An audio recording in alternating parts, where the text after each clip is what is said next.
The president admitted yesterday to taking a drug used for treating malaria. Now, it's called hydroxychloroquine, to all those who don't know, and it's to prevent getting the coronavirus. So here is what the president said himself. I happen to be taking it.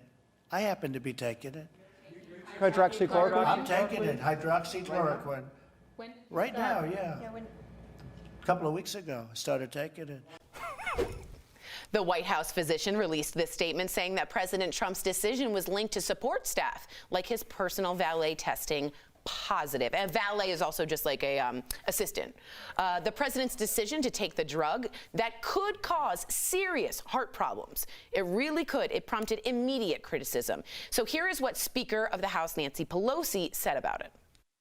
I would rather he not be taking something that has not been approved by the scientists, especially in his age group and in his, shall we say, weight group, what is morbidly obese, they say.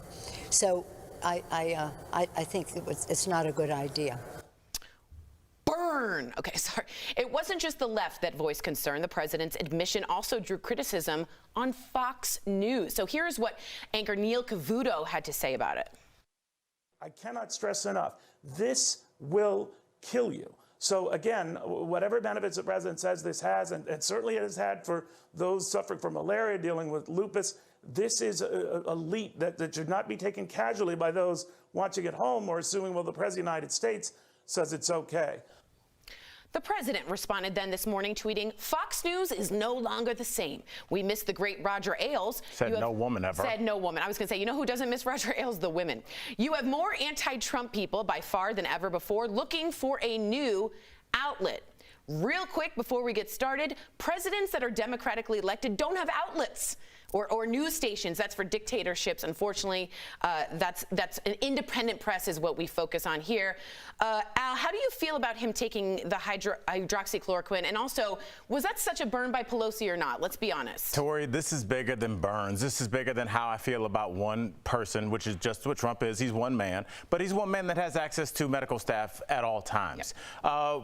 As for the obese comment, Tori, do you know who's qualified as almost obese? Me.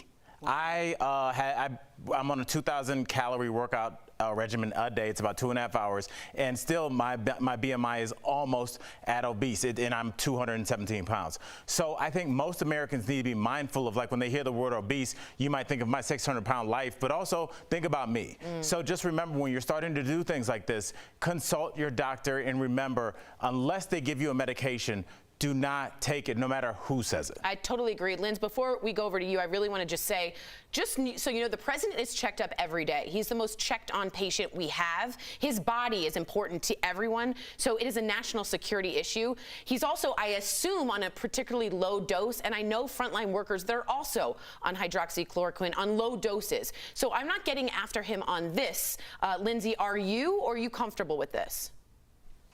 I think we have to listen to scientists. It's an unproven drug that could potentially have fatal side effects. And so it's on the one hand, he did say in March this is something that he wanted to look into and hopes that more Americans can have access to. And he himself is taking it, so it kind of is like he's standing behind what he said. But on the other hand, if people are following this regimen and don't know what they're doing, then they could potentially, and there's so much misinformation out there about coronavirus already and how to treat it. If they're following these guidelines and trying to get access to it with the wrong doctor, then it could be all bad. So I just want people to be really precautious and make sure that it's right for their situation, because all the facts and information we have now says that it does nothing to cure COVID. Right. And Tori, can I just add one thing? Yeah. Lindsay said something important. She said, listen to scientists. I have an undergrad in biology and a master's in biomedical sciences. So Lindsay, you have to listen to me about everything from now on. We can do the next story. All right. I got you. Are you a doctor? I'm a doctor like Dr. Dre's a doctor. Don't forget about Dre. That's what I know about him.